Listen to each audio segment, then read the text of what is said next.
Are you ready to become a change maker? Our 48-week postgraduate program in public policy or the PGP may be just the thing for you. This hybrid program is designed to give you both the theoretical foundation and hands-on experience needed to excel in policy making. With a mix of expert-led webinars, in-person workshops, and policy simulation exercises, you'll gain real-world skills along with personalized mentorship. Through our policy programs, we connect good people to good ideas and good networks. Apply now at the link in the description to make an impact.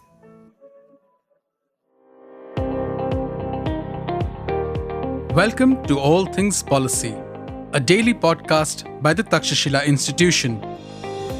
We are a bunch of policy nerds based in Bengaluru, and we like bringing fresh perspectives to Indian affairs and Indian perspectives to global affairs. So grab a cup of coffee, sit back, and join us for today's chat. Hello, folks. Welcome to All Things Policy. Today, Avinash is sitting with me in the studio. Avinash and I both work as researchers in technology geopolitics at the Takshashila Institution. And today we have an interesting chat planned for you all, and it is about navigational satellites. So when you think about satellites orbiting the Earth above our heads, there is broadly three categories of satellites. One of them is communication satellites, which is pretty self-explanatory. Another is remote sensing or Earth observation satellites. All those really nice photos and maps you see of Earth, imagery of the Earth taken from a great height that goes around Twitter a lot. All of those are from Earth imagery satellites, which are also called Earth observation satellites. And then there's a third category of satellites called positioning, navigation, and timing satellites. This is actually very crucial in our day-to-day operations as far as how much we use it goes. But we don't realize it because it is, happening behind the curtains. A few examples of how we use it. Every time you use Google Maps, you are essentially tapping into navigational satellites. You must have all heard that right now the FASTag system is eventually going to get replaced with a GPS-based system where only the amount of distance you travel, the length of the distance you travel on the highways will account for how much toll you're going to pay. And that is going to be done with a GPS chip in your car. There also we are going to be using these PNT, positioning, navigation, and timing systems. So to talk more about this subject, I have Avinash here. So Avinash, can you tell our listeners what these navigational satellites do? What are they? Okay. So there are a lot of unpacking we have to do here, right? So we understand, we have this position, navigation, and timing system, which help us decide the position on Earth, right? So it goes back, in 1960s when the first satellites were put in, and everybody were very curious about how I'm going to find the position, and very, critical for military. And one of the interesting ways, which I think we all use with respect to, the triangulation, in terms of, a police finding some person who is with their SIM and triangulate, right? Yeah. You have many towers and you triangulate a person, you get some, location. So it's very similar to that, where you use the satellites to triangulate and get the position on the Earth. So that being said, I'm just thinking, should I talk about the whole system, how it works? So in this particular global or the navigation satellites, we have three things which is, I would say a single thing which is really important is the time. So what we really get out of this navigation system is time, which help us, get the position, do the navigation. And you did mention how we use it for our cars, right? And all that is required is time to figure out the distance from the satellites to your mobile phone and figure out where you are. So how do we do it? I mean, what is the physics behind it? I think more than physics, there's mathematics behind it, right? And imagine that, you get the time of you have a signal which the navigation satellite sends in. It gives a time when it has sent it, and you receive it in your phone. You figure out what time you receives it. So we know the speed of signals is very similar to speed of light, and because they are electromagnetic waves, so we figure out what the distance is, right? And let's say you have one satellite on up there, and your phone receives a signal. So you will get one distance. So it's like, let's say you get 22,000 kilometers. That means it could be anywhere around the sphere of that satellite. Right. So then, it can have infinite possibilities. Now, let's say you have one more satellite, and that will also give distance from itself to the phone, and you will have again an infinite possibilities. But think of it, two spheres of the satellite distances, and they intersect each other at a circle, right? And then you think of third one, and if you have third one, you will have all these three spheres intersecting with each other, overlapping at 2 points. Wow. Okay. Right now, see, this is enough. You might say I might need a fourth satellite to get the single point, but I think these three are enough to give you our data, because one will be on the Earth, one will be somewhere either inside the Earth's crust or maybe somewhere in the atmosphere, right? Right. So, very up on the atmosphere. So based on that, you can, figure out which point is the real point, and you find the position. And then, people use even multiple satellites to reduce the errors of these trees, because I think we will talk about those errors, and that's how you get the position. You use time to get position, and then you you track the position to get your speed. You build up a navigation when you have a map on it. So timing is the foundation. Everything happens because of time. Timing is really crucial, and we need to understand at what precision we are using the time. The time is measured with atomic clocks up there in satellite, and which are measured in nanoseconds, as that precision. And why is that important? Because the signal travels at speed of light. Yeah. So, even a microsecond will give an error of 300 meters. Wow, yeah. Then you just don't know where you are. Yeah. So, that error is too huge. So you have to be very precise, and that's where timing is very important. And timing is the foundation. Without timing, you're not going to have anything. No navigation satellites, nothing.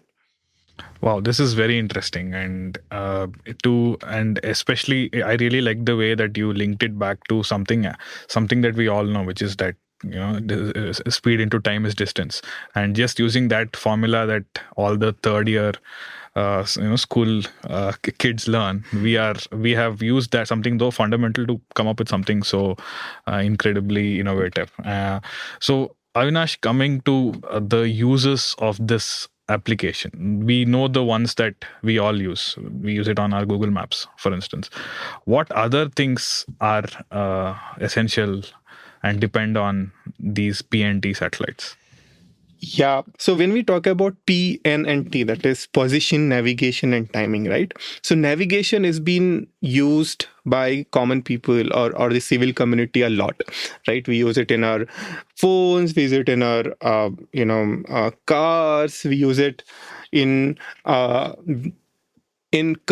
commercial aspect as well, right? Our aircrafts use it for navigation.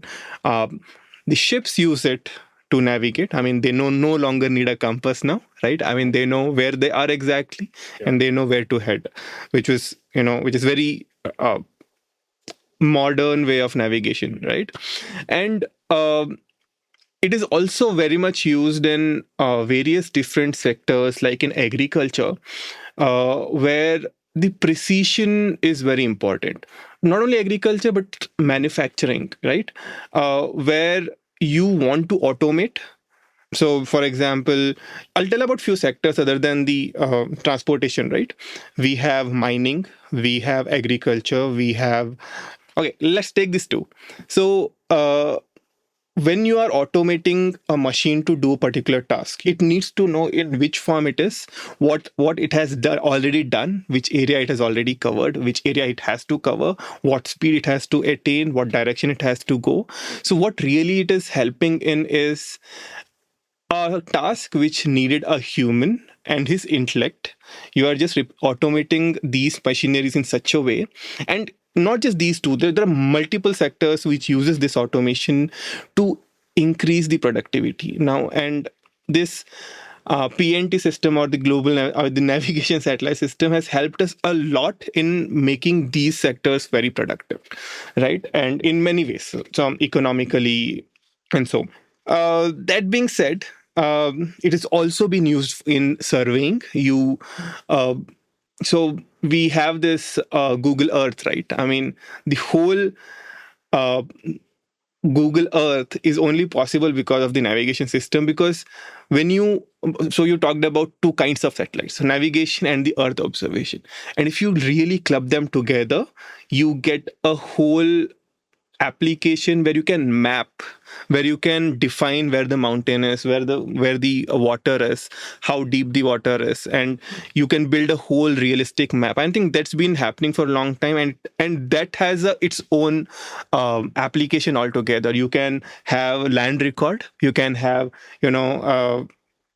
location based applications where you can always look out for how the mining sites has been changing. Is there illegal mining? You can look into forest. You can look into from this coordinate to this coordinate in terms of position, right?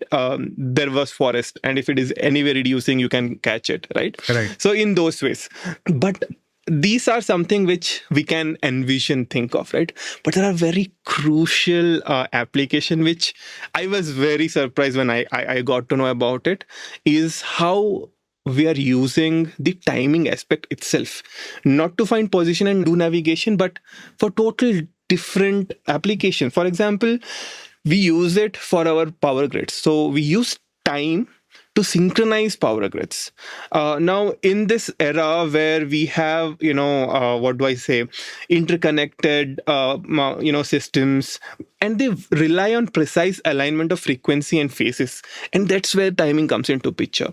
And why we really need to synchronize is that it reduces the power loss while, and it's so critical that if you have this difference in sync, there could be blackouts and grid instability. So you can think of how important the time is, and you can even, and as I mentioned, the timing is so precise, up to a nanosecond precision, and that's where these application work. They need that kind of precision.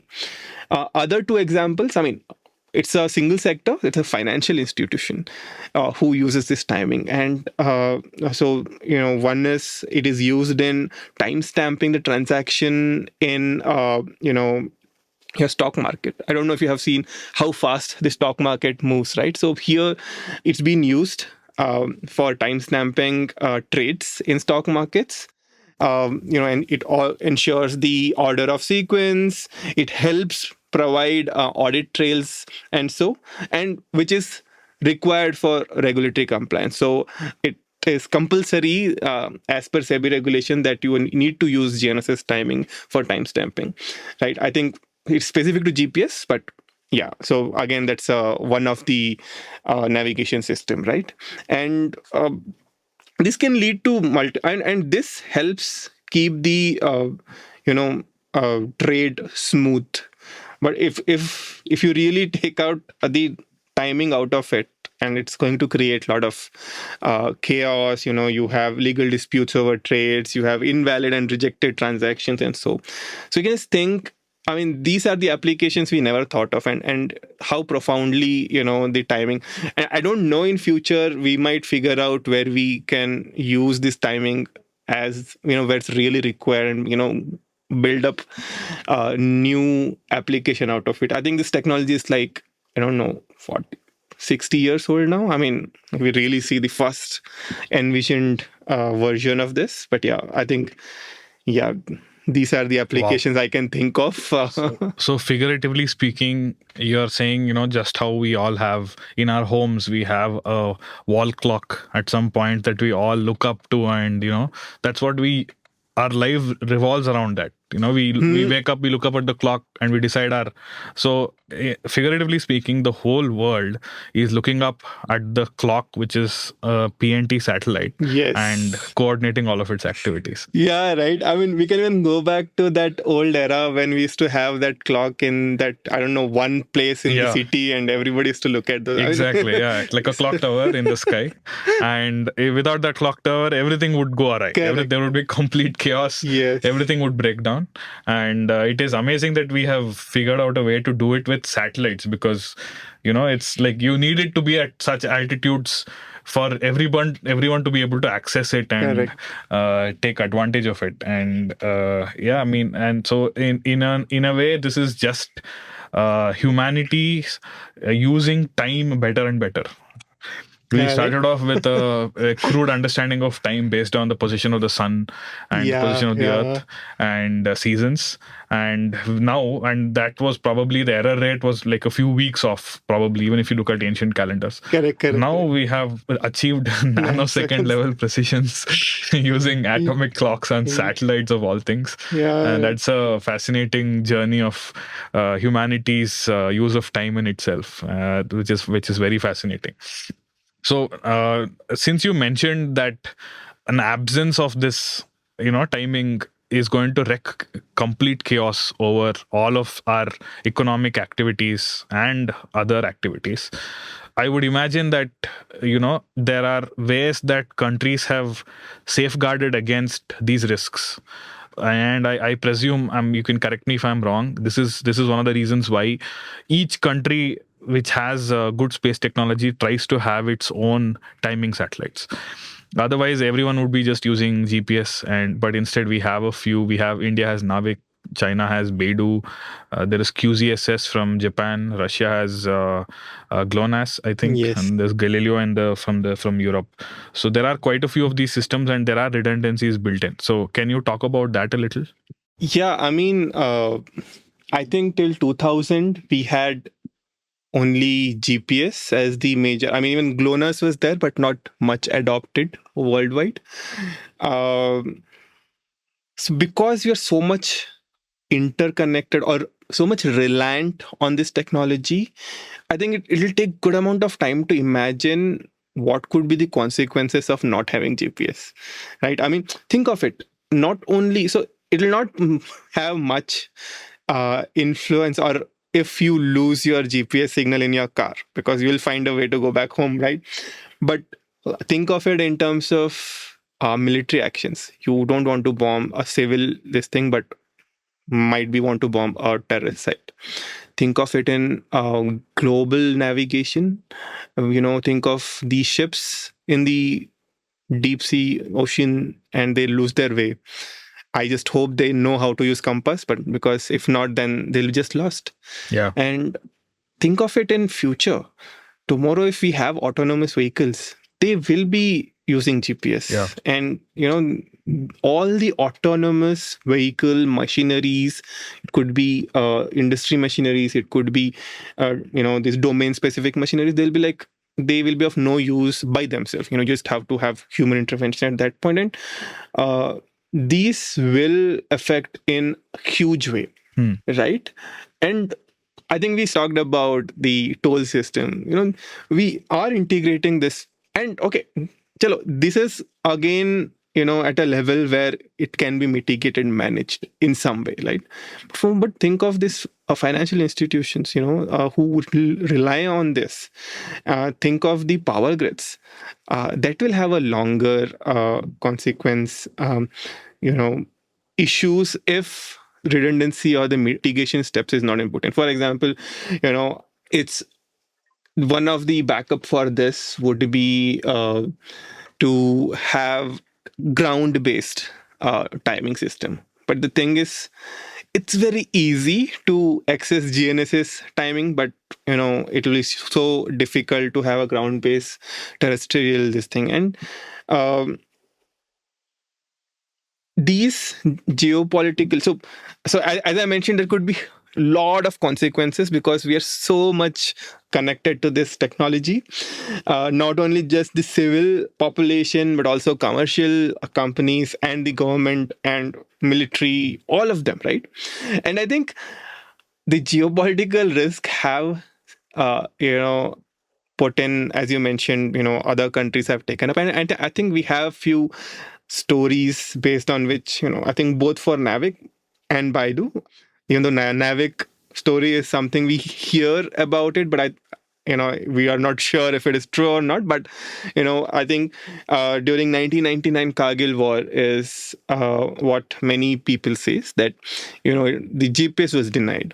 I don't understand what denial means, but I think because GPS was US controlled, so they might have put in error such a way that our military couldn't have used it in a way effective, right? I mean, you might not be able to bomb the place which you would want it to.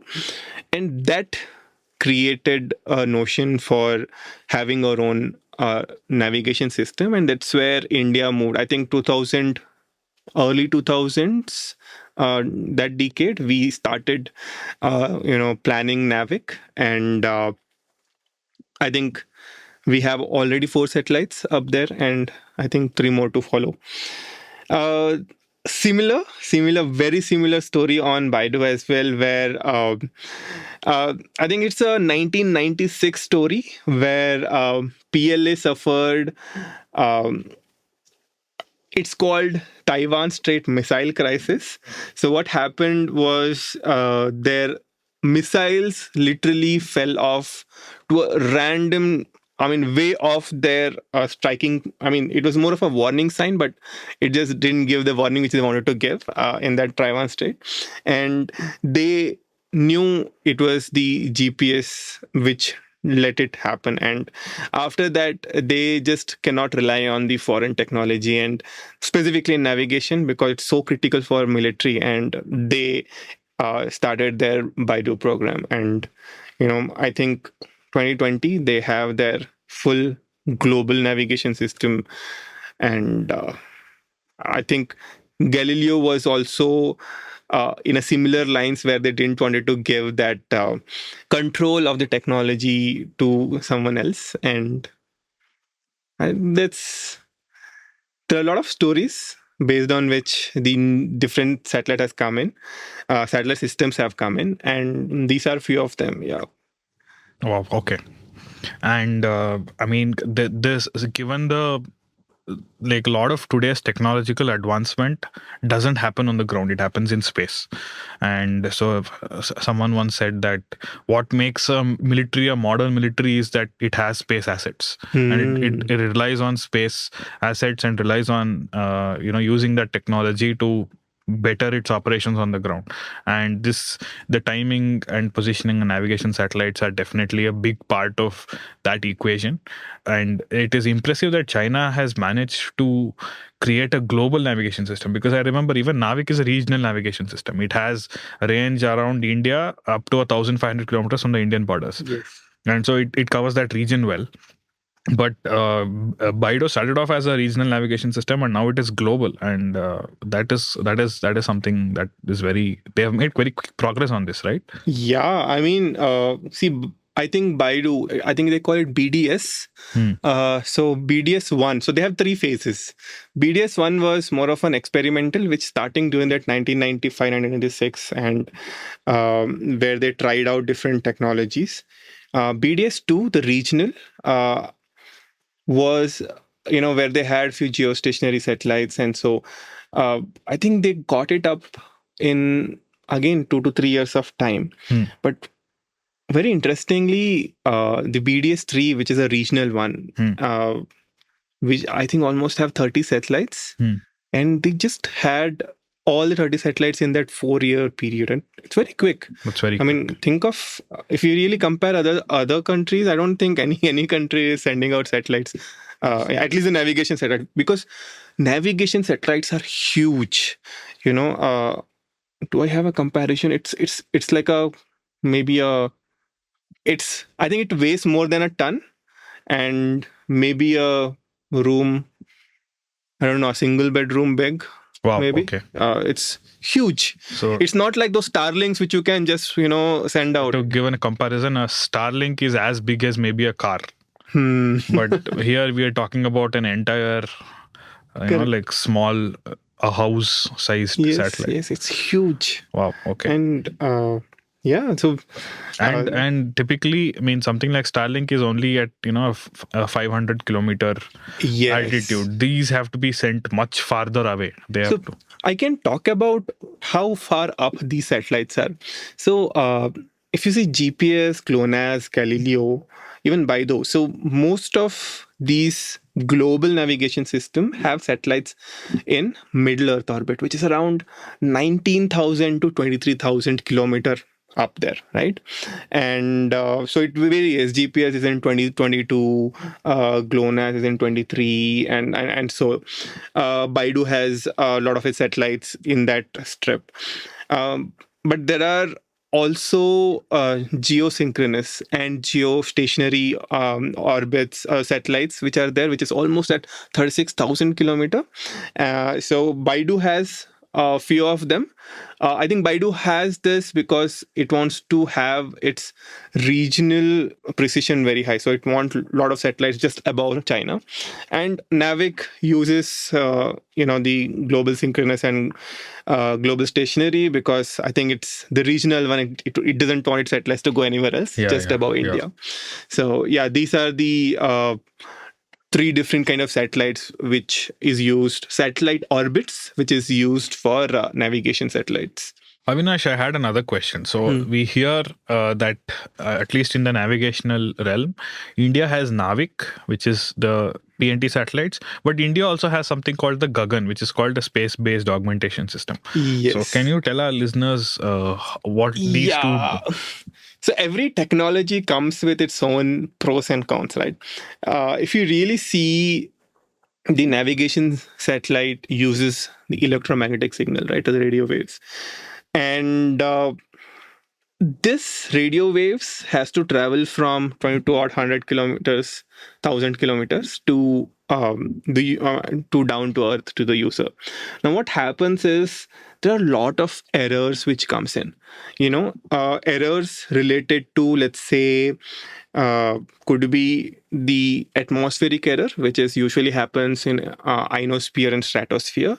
It could be errors in terms of reflection. So let's say you have a building around you. So your signals might hit it and reflect back, and your receiver doesn't understand which one is right, which one is wrong, right? And it could be your errors in your instruments itself. Let's say the receivers. It could be errors, maybe a slight deviation in terms of timing itself from your satellites. So last 60 years or 40 years, I would say, so every country is trying to, when I say every country, those who have these systems, right, they're trying to reduce this error.